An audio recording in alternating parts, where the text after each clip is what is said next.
بسم الله الرحمن الرحيم واشف صدور قوم مؤمنين وشفاء لما في الصدور يخرج من بطونها شراب مختلف ألوانه فيه شفاء للناس وننزل من القرآن ما هو شفاء ورحمة للمؤمنين وإذا مرضت فهو يشفين قل هو للذين آمنوا هدى وشفاء بسم الله الرحمن الرحيم ويشفي صدور قوم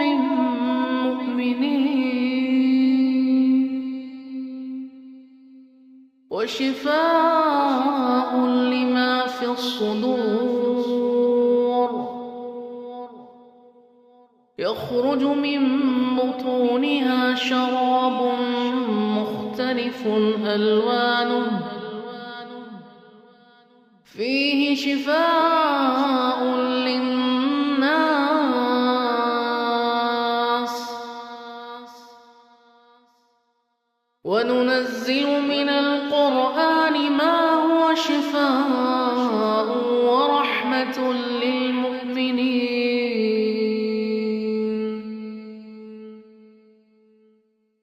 وإذا مرضت فهو يشفين قل هو للذين آمنوا هدى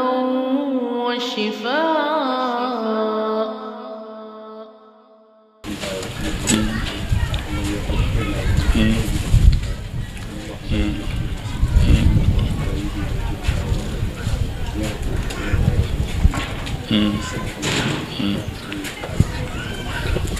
asalaamaaleykum wa rahmatullah mbokk yi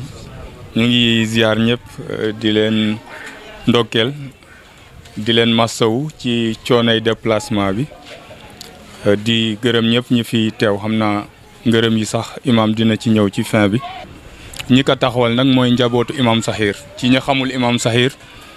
góor yàlla la woon bu nekkoon yëmbal nekk imam grand imam bi nekk imam ratib bi nekkoon koo xam ne aussi dundam yëpp daf ko defoon ci xam-xam wesaare xam-xam créé woon école franco-arabe Cheikh Djibril Gaye bi nga xam ne depuis 1954 ay milliers de personnes génn nañ fi tey ñoo xamante ni ñu ngi yor ay école ak i daara ñii nekk ay cadre ci administration bi ñii nekk ay enseignants mu nekk loo xam ne am na contribution bu am solo bu mu def ci wàllu éducation ci yëmbal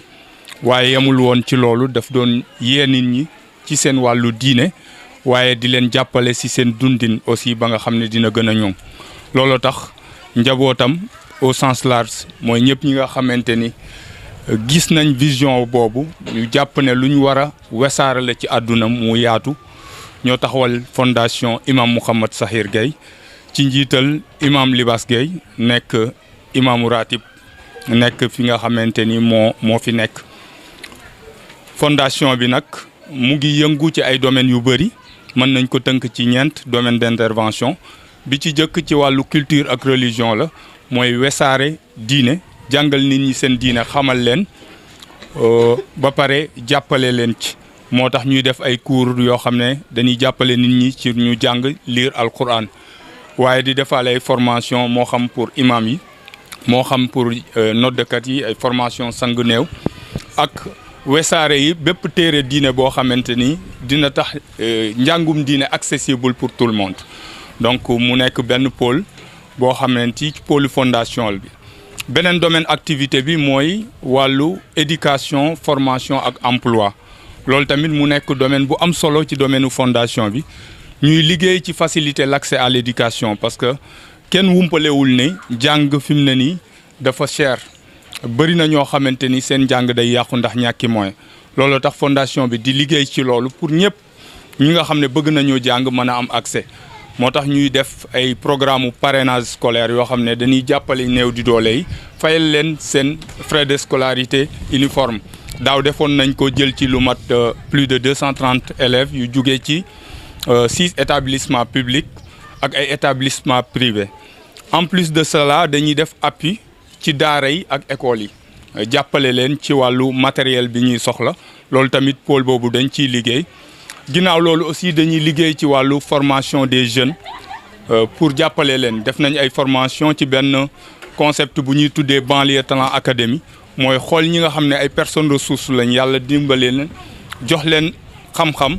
ñu delluwaat ci banlieue bi jàppalewaat ndaw ji def nañ fi ay formation ci wàllu gestion financière entrepreneuriat développement personnel am na bu ñu war a def ci wàllu gestion de projet mu nekk ay formation destinée aux jeunes pour mën leen a encadrer wan leen yoon yi nga xam ne si la ñuy jaar pour mën a avancer ci seen àdduna comme noonu aussi la ñuy defee ay séances d'orientation pour jeunes yi surtout les bacheliers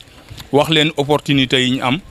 ak nan la ñuy defee seen choix pour mën a réussir dans l'éducation ginnaaw pôle boobu nag mu am beneen pôle muy pôle solidarité jàppale néew di doole yi loolu dañ ciy liggéey lu bëri ci koor gi dañuy def iftaar jouru koor yëpp ñuy def ay iftaar di ko séddale ci jumaa yi ginnaaw loolu aussi dañuy def distribution de kits alimentaires pour jàppale néew di doole yi mu am beneen pôle bi nga xam ne moo aye tey muy pôle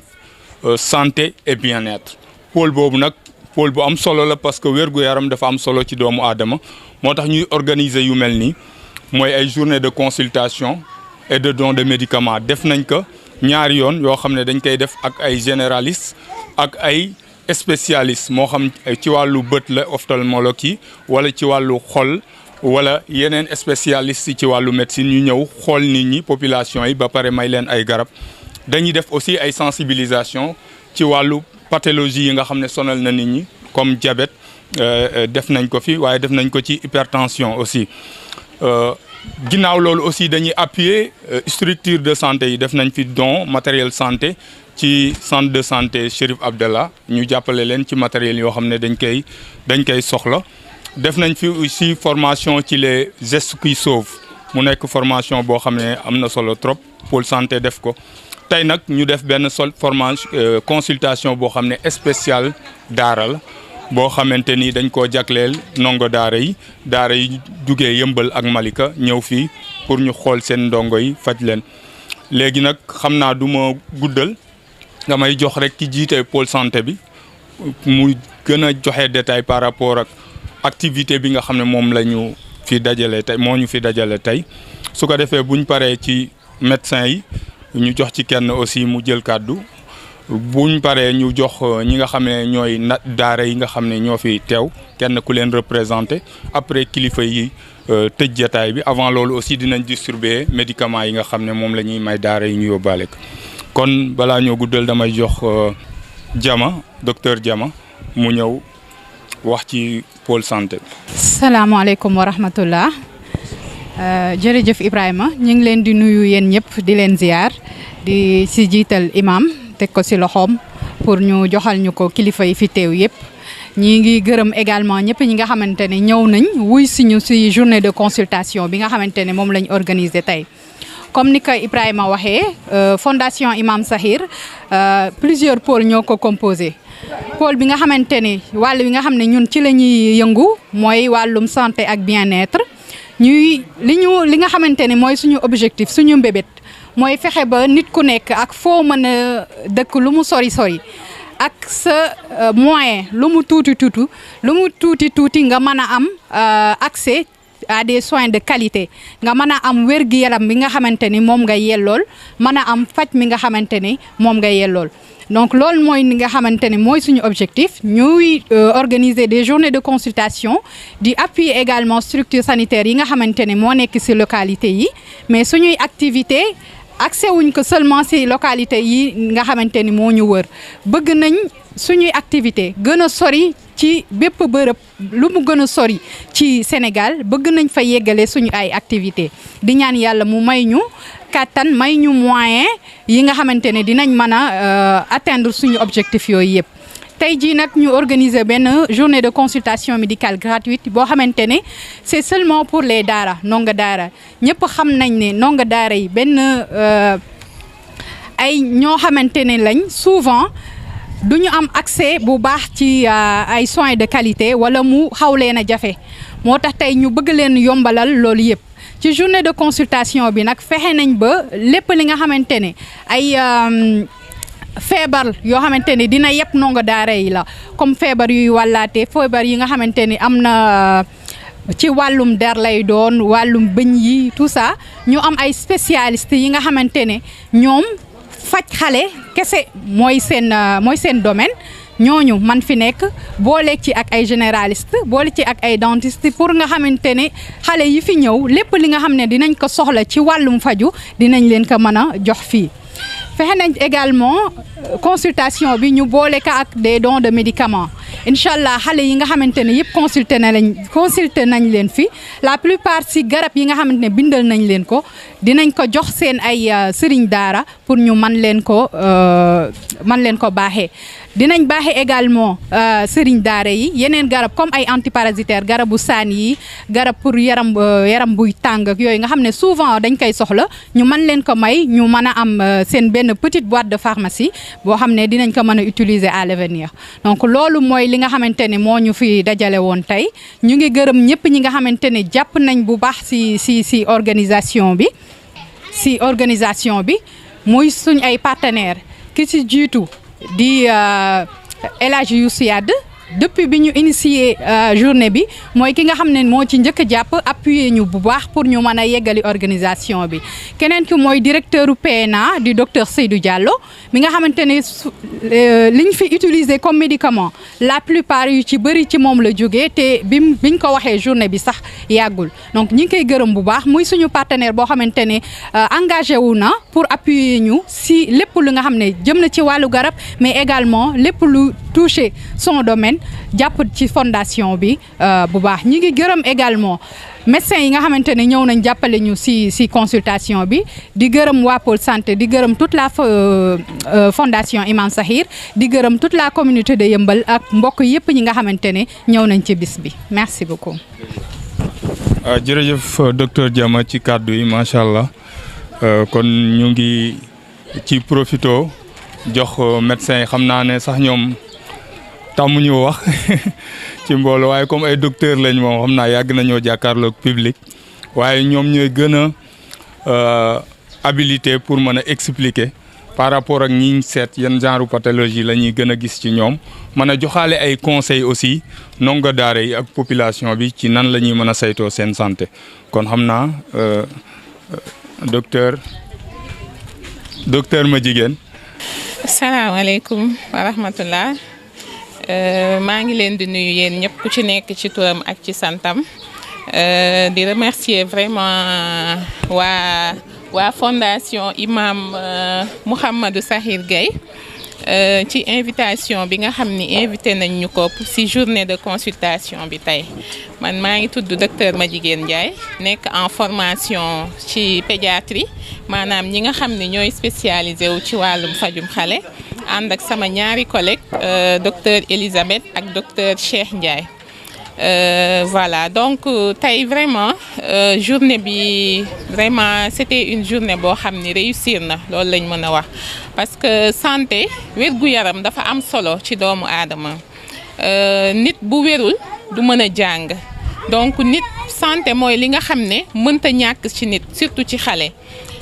tey li ñu gën a frappé mooy d'habitude boo xoolee daara yi boo daan dem di consulter wu da ngay pathologie yi nga xam ni ñoo fay gën a bari mooy feebaru der ak feebaru dënn mais li ñu gën a attirer suñu attention tey mooy daara yi vraiment gis nañ ni xale yi ñu ngi leen di toppatoo bu baax parce que dañu wax ni que an nazafatu minal imaani su ma juumul dañ ne set ci gëm yàlla la bokk wa wacatu mina sheytaani tilim ci seytaane la bokk. donc xale yi vraiment ñu ngi leen di jàngal alxuraan ñu ngi leen di jàngal diine waaye tamit ñu ngi leen di toppatoo bu baax tey ci journée bi consulté nañ lu ëpp plus de 150 ndongo donc ñu ci bëri amuñu yenn feebar yi nga xam ni c'est des maladies yoo xam ni yu nécessité ay soins intensifs lañ juste ay feebar yu daw ay soj ak yenn feebaru der yi moom moo nekk li nga xam ni moo fi gën a bari donc ñu leen di féliciter waat docteur Diama ak waa association bi yëpp di ñaan yàlla journée bi ngeen mën ko saxal te at bu nekk ngeen am si lu gën a kawe seen njort incha allah yàlla mën na ko te yàlla na ko yàlla def yàlla na leen ko yàlla yombalal parce que lii mission bu noble la dafa am benn boroom xam-xam bu doon wax ni que moom su doon wut métier day def soit jàngalekat wala fajkat donc faj ak wér-gu-yaram lu am solo la ci nit ñu ngi leen di féliciter di ñaan yàlla mu may leen doole ak taxawaay yeggali seen bébét ci li nga xam ne moom mooy ci daara yi ak yenn pôle yi ngeen wax fii nii yëpp ci fondation bi merci beaucoup. waaw jërëjëf macha allah defoon naa ne docteur la mais yaa Seyda la tamit am na ay compétences yu mu làq communication bi aussi macha allah yal na yàlla taxawu leen sànq dama ko doon gërëm mu ne yéen la ñu war a gërëm yéen a ñu jox occasion ñu jaamu yàlla defe naa loolu humanisme bu am solo la. kon yàlla na ko yàlla barkeele seen liggéey barkeel seen njaboot defal leen xéewal waaw kon dañuy ñëw ci daara yi nga xamante ni ñoo waraloon bis bi ñu gërëm leen d'abord ci wuysu bi ñu wuysi ak seede yi nga xamante ni médecin bi def na ko ci toppatoo gi ñuy toppatoo xale yi ci seen wér-gu-yaram mu nekk lu am solo ñu lim leen joxaale leen seeni médicament buñ paree jox kenn ci ñoom muy oustaz Khalifa Lo mu jël kàddu ci seeni tur kon dañuy commencer ci daara Demba Gadiaga imam Demba Gadiaga bu Malika te oustaz Issa Laye jiite ko mu ñëw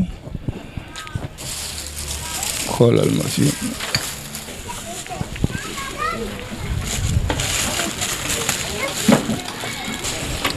waaw ñu teg ci daara Khady Amar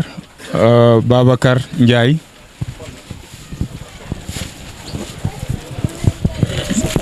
waaw tonton yu siyaad ñëw joxal ñu ko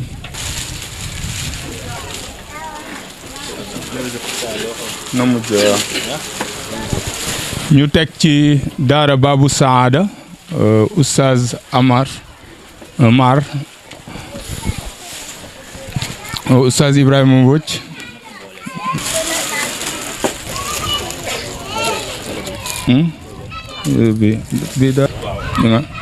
ñu teg ci daara imam Jibril Diop waaw daara Seyda Kumba Seen mooy daara mais noonu mu ngi ko tuddee imam Jibril Diop defe naa ñu woo tonton Baye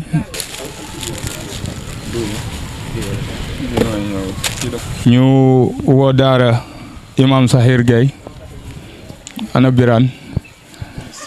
ñëw Adja Salimata Gueye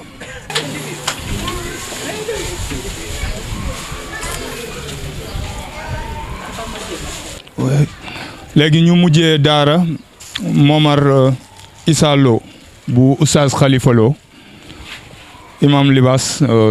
jox leen oustaz Khalifa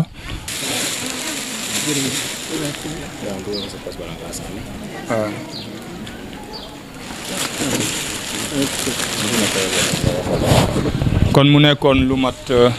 mu nekkoon juróom-benni daara am na si yeneen yoo xam ne sax dañoo am gàllankoor moo tax teewuñu fi lu ëpp téeméer ci ay xale ñu consulter leen ay général si fi woon ay pédiatre ak dentiste bi ba léegi sax mu ngi ci biir di def consultation kon ñuy gërëm ñëpp ñi nga xamante ni ñu ngi ñu wuy si woon dañuy jox oustaz Khalifa Lo mu wax ci turu sëriñ daara alhamdulillahi allazi abana manhaja tarbiyat alqawima fi qur'anihi almajid wasalaatu wasalaamu ala alqaili xayru naasi xaadimuhum sayidina muhammadin wa ala alihi wa ashaabihi wa man tabiahum bi ihsaanin ila yawmi ddin ginnaaw bi ñu nuyoo di sant yàlla di julli ci yenent bi dañuy njëkk rek ci sunu kàddu ci taxawe ko ci kàddu sëñ daara yi nekk ci zone bi yëpp yi ñu fi taxawe ñu wax ci seen kàddu ak kàddu waay jur yi di jiital ci sunu kàddu gu njëkk ki nga xam ni moo sabab mbir mi muy imaam Mouhamadine Sakhir Gaye di sunu sëriñ di sunu waay jur di sunu imaam ratib moom lañ ciy jiital comme ni ko yenent bi waxee man sanna sunnatan hasana alayhi salaatu wasalaam comme ni ko yenent bi waxee ne képp ku créé benn mbir moo xam ne mbir mu rafet la lu amal njëriñ doomu aadama yi neex yàlla neex yenent bi ba ilaa yow mi diin feeg mbir moomu ñu ngi koy doxal yàlla di la sédd ca mbir moomu jotaay bii lépp luñ fi def ci dërëm ci lu baax ak luñ fi faj ak luñ fi wax ci lu baax yàlla dana dajale loolu lépp fay ñu lim ñi ciy fay ak yéen ñi ko taxawe ba pare moom yóbbul ko wàllam muy loo xam ni da ciy jot kon loolu moom la ñuy jiital ci moom ne yàlla na ko yàlla defal te mérité na ko ndax loolu la daan doxal ci diiru bi mu fi nekk ak ñun ndax toujours damay wax ni ku jox cër alquran la kon tey cër bii buñ ko séddee daara mérité na ko ndax même xale bu mas a ñëw ci école am di jàng si boo ñëwee ba ci moom su dee daara nga jóge rek mu may la ñaari classe tëbal la wala loo mérité ba ñetti classe wala mu defal la loolu leneen te yeneen langue yi ñuy jàng yëpp yu baree bari daaw ñu gis mu leen koy defal kon ku joxoon cër daara la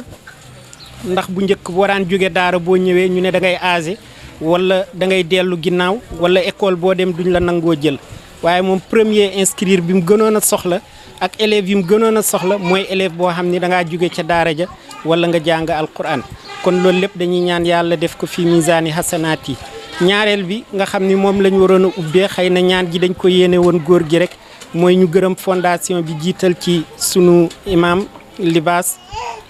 jël nuyoo bi teg ko ci loxoom mu teg ko ci njaboot gi yëpp sunu waay jur sunu mag alaaji yu si yàdd ñi ngi koy gërëm jël sunu nuyoo di ko teg ci loxoom mu teg ko ci notable dëkk bi yëpp lépp luñ ci def rek yàlla na leen ko yàlla fay di gërëm tamit mbooleem ñi nga xam ne ñoo fi teew ak médecin yi doon jàpp ci mbir mi ndax médecin yi comme ni ko soxna si waxee léegi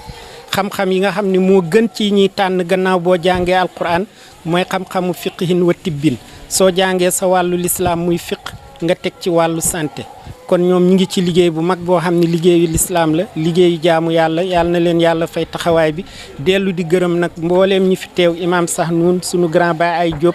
ak asatise yi ne ci école bi yëpp ñu ngi leen di sant di wax ni li yenent bi wax rek ne xayru naasi xaadimuhum sangi doomu aadama yi ñi gën ci doomu aadama yi mooy kii taxaw ci activité jullit ñi activité doomu aadama yi yàlla sa waxul jullit waaye doomu aadama yi yóbbaale na jullit ñi yóbbu yeneen ki nga xam ni mooy taxaw ci doomu aadama yi di leen taxaw ci lépp loo xam ne dafa war ci ñoom ñooñu ñooy sangi doomu aadama yi kon ñoom ñëpp ay sang lañ yàlla na leen yàlla fay lépp ñuy wax ni rek ci turu borom daara yëpp jazakumullah xayral jaza parce que mënuñu leen a fay yeneen bi def ni bu la nit ki defalee loo ko munta fay nekk jazakallaahu xayran muy baat bu oyof waaye rëy na ci yàlla kon yàlla na yàlla defar seeni projet yokk projet yi. kon dañuy jox imam rek mu tëj ñu gërëm ñëpp ñi nga xamante ni ñoo jàpp ci lii ba mu taxaw parce que fondation bi amul ay partenaires extérieurs yu koy financé waaye membres yi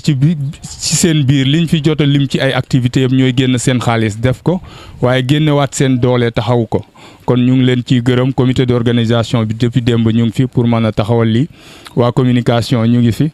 donc waa finance aussi ñu ngi dox pour kii ay moyens ñoom ñooy jàppale pôles yi pour ñu mën a réaliser activités yi kon pour tëj dañuy jox imam mu jox kàddoom après def ñaan. waaw kon ñuy sant yàlla alhamdulilahi rabbil alamin bi nga xamee ne niñ ko mbébéte woon jullit moom yéene la am joxe intention ni bëgg naa def nangam mais ki nga xam ne moo la siy jàppale ba mu sotti mooy yàlla kon yàlla ñu ngi koy gërëm di ko sant bi nga xamee ne jàppale nañu ba ñu àggee li nga xam ne moom la ñu bëggoon di ko sant bu baax di ko ñaan mu dolli ñu ndax comme ni ko Ibrahima présenté fondation bi moom li ko tax a jug rek mooy mu jéem a liggéeyal yàlla ci ay jaamam parce que yàlla moom bi mu fi indee jaam yi dafa soxla si ñoom ku leen jàppale boobu nag yàlla du wàcc ci kaw suuf da koy jaarale ci ay nit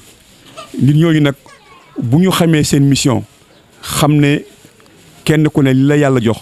war nga see mën a liggéeyal yàlla ci kaw suuf loolu moom buñ ko amee ñu ko xam di ko def dañuy sant yàlla di leen ñaanal fu ñu mën a toll parce que su fekkoonte nit ñi kese ak seeni wax kese lay nekk yaakaar naa ne li ñu def duñ ko def mais médecins yi nga xam ne ñoom jàngal ñu xam médecine am xam-xam boobu di ci liggéey mais ñu ne nañ jël suñu temps tuuti ñu nit joxaat ko askan wi jaare ko ci daara ji nga xam ne moom day jéem a créer rek environnement bi ñoo dañ leen di ñaanal yàlla ñoom it fu ñu bëgg a àgg ci seen wàllu xam-xam ci wàllu médecine yal nañ fa àgg ba yàlla defal leen ñu raw seenu njort ba ñu nekk ci médecins yi nga xam ne waxuma Sénégal mais sur le plan international dañ leen di citer ndax seeni recherche ndaxte nit ñi moom recherche boo ko réussir rek yàlla mooy point bi ngay jàlle loolu mooy yàlla parce que yàlla dafa wax rek ne jëf leen dañuy wax toujours ne yàlla doomu aadama bi du ko laaj résultat lan moo tax amoo nangam mais lan moo tax nga def nangam wala lan moo tax defoo nangam la lay laaj baykat bi bu nawet jotee yàlla du ko laaj lan moo tax sa gerte baaxul mais li ko waroon mooy mu labourer suuf si jël gerteem mu la dugubam def ci suuf si def ci ay engrais lépp la ca des nag mooy màggan produire naat kooku yàllaa ko yore moo tax yàlla amaw la lay wax jëf defal action la lay wax mais la ca des nag réussite loolu yàlla moo ko yore moo tax ngeen yàgg nit ngeen di dendee ab tool yow nga naatale nga lool am production bu baax te pourtant même état bi moo leen jox même jiw bi taw bi tawal leen yéen ñëpp mais mu am différence ko loolu mooy yàlla xam-xam yëpp nag noonu la demee lépp loo xam nit def ci échec am na koo xam ne réussir na ci bu baax kon moo tax ñu dañu yàlla moo la ñuy wax tawfiix yàlla defal ñu tawfiix ba li ñuy yéene ñu am ko dañ ciy profiter encore di gërëm partenaires yi nga xam ne moom la ñuy jàppale di kañ leen ñaanal ku mel ne El Hadj Youssou Yade ñëpp wax nañ ko bi daara ji commencé ba léegi xalaat naa ne bu si génne woon loxo am lii ñu si réaliser duñ ko réaliser ngeen yëgu leen ko deful pour ñu xam ne moo def dafay def ngir yàlla mi tax muy def yàlla na ko yàlla gis bu ko gisee yàlla na ko si yàlla dimbali mu nekk kaaraange pour moom mu nekk fan wu gudd lool ngir moom ànd ak wérgu yaram ba li mu yéene yàlla développé ko encore ay liggéeyam di ko si won toujours lu raw njortam parce que liggéeyal ngir yàlla moom yàlla moo lay fay parce que ñun ñëpp ñooy am vision bi ñu amoon moo ne Imam Sakhir nekkoon na fi doon sonn di def pour nit ñi gis li muy def bu ginnaaw bi ko yàlla gisee mu dem nit ñëpp ñu takku si ginnaawam ne lam doon def dinañ fexe bu ko waaye mbal rek gisee suñu yéene mooy ba New York ba fu ne ci àddina ñuy xam taxawaayu góor googu kan la woon loolu mooy suñu yéene ñun ñëpp parce que moom daf doon commencé benn action rek bi mu defee teen bii ci boo dem ci almeer yi romb kay def ko benn teen la def ñu yéenee def na ñun ay millions yi teen fu ne ci yëmbal la woon ñu bëgg kaa def ay Malika fu ne ci àddina bi benn école la fi tijji woon maam Jibril Gaye benn daara la fi defoon di jàngal ay ndongo moom mu passé daara defar ab école ñun nag kon suñuy yéene du ma wax man Libaas Gaye parce que nit ki fanam dafa gàtt nit ki moom bu su bëggee tënk liggéeyam ci fanam du dem da ngay jàpp ne ñaka sancoon ñëpp ñu ngi si biir suuf da ngay jàpp ne yow it ginnaaw suba dañuy dajale dajo bi man du ma fi nekk loolu yi am la mu neex ñu mu naqar ñu kon li si ëpp solo mooy ñëpp jàpp affaire boobu xam ne kenn koy da nga fi bi nga fi nekkee dinaa def ba xam ne vision boobu tey fuñ ci yem bu demee ba mu nekk lycée ñu fexe ba mu nekk ay université loolu nag kenn du ko wax ne Libaas Gaye kay def wala imam Ba Jibril wala imam Saxnun wala Youssou wala kaneen ñun ñëpp ñoo koy gëm xam ne góor yàlla lañ bëgg yàlla di ko fay ba fa mu nekk tey la mu doon def ci néegam di ci jaamoo yàlla di ko fay tey jii bu demee tëdd ci bàmmeel ba millions di ko fa fekk ndax ay idée ma ki xalaatam la ñuy def tey yaakaar naa ne xale bu ñu fi consulté tey man ko fay fekk tey am nañ njort ci yàlla ne yàlla dina ko won incha allah li ñu ci def kon ñu ngi leen di sant bu baax a baax di leen gërëm ci ni ngeen ñuy accompagner ci liggéey bi di ñaan yàlla bu kenn dëccu li nga xam ne moo fiy def li fi ëpp solo rek mooy ci ëpp dëkk lañ ne dëkk bi kenn ku ne man gëm naa ne jigéen bi nga xam ne day nekk ci koñ bi xam ne buñ tuuree am ndox ci mbedd mi sax loolu metti ka mu ñëw defar ka kooku mi ngi ci liggéey fondation liggéey bu am solo lépp lu waay gi def ngir mën a dimbali nit ñi comme ni ko yonent bi wax ne bu ngeen gisoon sax benn ndég ci kaw ci mbedd mi nga gëm ne ndég yi nit mën na see jaar mu jam ko nga jël ndég yi def ko sa mbay tuuri ko sax yaa ngi si jàmm yàlla gu rëy kon jàmm yàlla bu si kenn xeeb dara ci loolu nag la ñuy tabaxee benn citoyenneté ci nit ki mu xam ne mu gëm ne li ko war ci société bi mooy toujours muy baax mu ko wër ne nit ñi dañoo war a nekk benn nit ñi dañoo war di dimbali kenn képp ku nekk daara ji nag comme ni ko Ibrahima waxee rek dafay oo ñëpp képp ku am xalaat boo xam ne yaakaar nga ne bu si nit ñi jàppee dina tax lu ne jariñ nit ñi moo tax bi ñuy def gis nga journée bi ñuy oote parrainage école arabe yi daara yi ñoo si gën a néew daaw école yi ñu jël yëpp ay école publique école française bi ñu mën wax moom lañ jël inscrire leen seeni élèves école arabe boobu Cheikh Jibril nga fële est-ce que sax jël nañ fa kenn nit jëluñu fa kenn à part may leen ay rame de papier donc affaire bi du ay problème école arabe du problème mu ay daara mais problème mu jimbal nit ñi la ba ñu mën a taxaw parce que société bi dafa soxla ay médecins dafa soxla ay menuisier soxla ay baykat soxla lu ne la soxla yooyu nag loolu la ñuy dajale pour mën a am benn société menuisier médecin jox lépp bu ñëpp tey nekkoon ay médecins du sotti parce que da ngay bëgg a tabax sa kër doo am ma soo bëgg a tabax donc il faut ñuy diversifier yonte moo ñu ko jàngal daf ne tanawwa'u ta'ishu da ngeen diversifier seen i action pour ngeen mën a dund kon nag ci loolu rek la daara ji di oo ñëpp xam naa du ma guddal maa ngi leen di jéggalu bu baax di leen ci seen temps bi ngeen ñuy jox ñun ñëpp di ñaan yàlla def ñu koy ñu waxuma déwén mais ñu koy man def ci ay yoon yu bëree bëri ci at mi di sant yàlla di gërëm képp koo xam ne ñëw nga fi di gërëm fondation yi moom li ma parce que xam naa ñoom ñoo ko def xam na ne solidarité xam nañ ñëpp ñi nga xam ñoo ko def seen tur yi yëpp yaakaar naa ne fàttewuñ kenn mais kii defal boppam moom jarul ñuy wax diw parce que yàlla tax ngeen def yàlla ñun yàlla fay wasalaam wa rahmatulah taala wa barakaatu. kon dañuy joxe ñaan rek après ñu jox leen rendez-vous nag ci yeneen activité semaine bii di ñëw muy le 28-29 septembre 2024 ñu ngi war a def benn formation pour les jeunes boo xam ne ci wàllu gestion de projet la mooy ñi nga xam ne am nañ idée pour mën a taxawal seen yëfi bopp idée boobu nan lañ koy transformer fan lañ ko war a jaarale ba mën a nekk entreprise luñ mën a xëy wala jël ci yeneen i nit mën a jëriñ seen bopp jëriñ société bi ci loolu lañ leen di former Oustaz Modou Gaye Pôle moo koy aye incha allah le 12 octobre dañuy def journée parrainage scolaire bii passé jëloon nañ plus de 230 élèves mais soutenir daara yi ak écoles yi ren objectif bi mooy ñu jàppale 500 élèves yoo xam ne day jël ci ay établissement moo xam public ak privé mais jàppale waale établissement yooyu ndax soxla nañ ko kon ñu ci woo ñëpp comme niñ ko waxee ñun ñëpp ñoo ko bokk ku nañ na ci def loxoom rek incha allah pour action yi gën a mën a jëm ci kaw kon ñu joxe ñaan tëj incha allah. ñu ñaan suñu borom ñaan gi ñuy ñaan muy ñetti fatiha ñetti ixlaas ñetti salaatul fatihi ñu def ko addi yonente bi sallallahu alayhi wa sallam ak njabootam yéene wala ci imam Saxiir ak ki kilifaam ak njabootam yamu nekkal waaye yéene wala itam magu dëkk bi nga xam ne suñuy maam lañu suñuy waajur te jiitu ak mépp mbokk mu jiitu mu ñu xam ak mu ñu xamul yërmaande yàlla matale na ko waaye yàlla nangul ñu itam ñu fi teew ku am aajo yàlla faj ko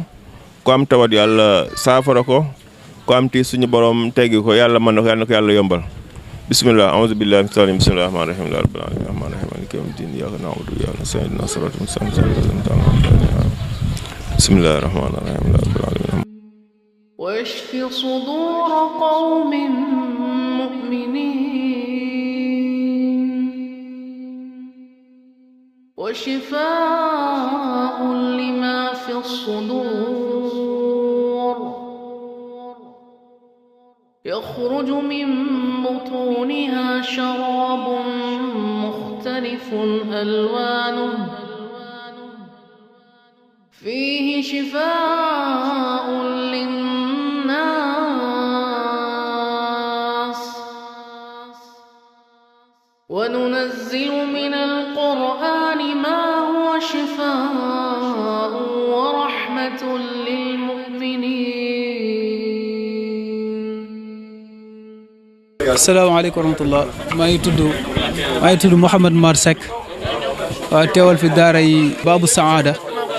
mu nekk daara joo xamante ne nii man maa ko ubbi sama daara yi bopp la ma indi woon leen fii ci li nga xam mooy journée bi nga xam ni moom la waa fondation imam Sakhir daal di organiser woon ñu ñëwoon fii tey pour ñu doon toucher ay garab ak di xool li nga xamante ni mooy wér-gu-yaramu kii ndonga yi mu nekk lu am solo macha allah ñu koy rafetlu itam di ci sant Oustaz Ibrahim Samb moom mi nga xamante ni daanaka moo tax ñu yëg yëfi waaye itam ñoom ñooñu ci boole bu ko defee dañ leen di sant bu baax a baax di rafetlu yëfi di wax yal na yàlla yokk leen yal na yàlla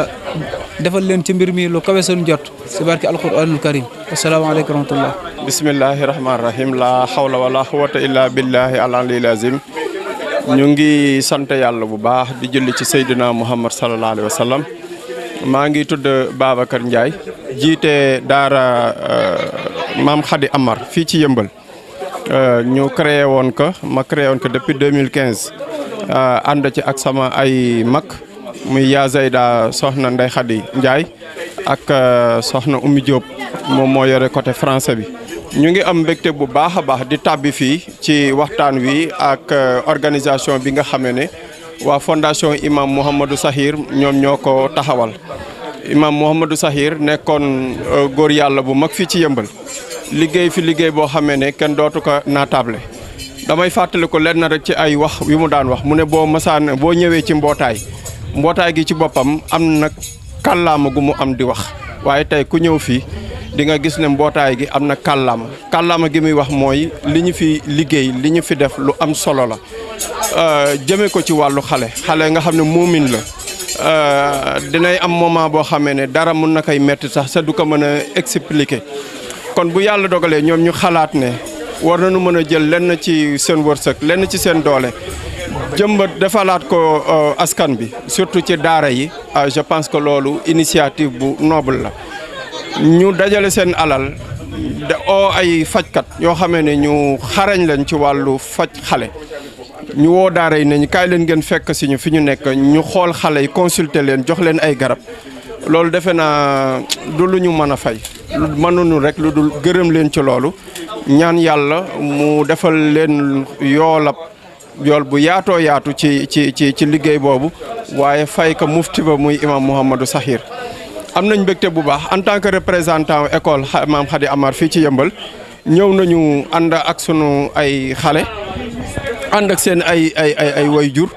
ñu ñëw ñu consulter leen comme ni ma ko waxee xale am na lu koy metti loo xam ne nii parfois mu mën ko wax parfois du ko mën a wax ñi nga xam ne ñoom la yàlla may ci wàllu woowu xool nañ xale yi consulter nañ leen jox nañ leen ay garab yi nga xamee ne moom moo yelloo ak seen feebar kon loolu defe naa nekk na loo xam lu am solo la ci population parce que dafay bokk ci nit ki lii tax mu mën a def dara mu ànd ak wér-gu-yaram kon ñoom bu ñëwee defal ñu loolu je pense que wax dëgg yàlla duñ def lu dul am ci mbégte am ci contentement bu yaatoo yaatu ñuy ñaan nag yàlla suñu borom lu mel nii yàlla na yaatu bu gën a yaatu mais ñu ngi ñaan aussi ñëpp ñoo xamee ne ñu ngi nekk Yëmbal nekk extérieur wala ku dëkkul Yëmbal sax ak foo mën di nekk nga bàyyi ñu xel ci fondation bi li ngay man ci li la yàlla di jox nga ñu koy baaxe ñu man cee taxaw li nga xam ne ni moom lañ bëgg taxaw du pôle santé kese mais am na éducation am na solidarité am na formation ak yeneen yu ni mel donc ñu ngi tëj suñu kàddu di sant yàlla di wax asalaamaaleykum wa rahmatulah taala wa barakaatu.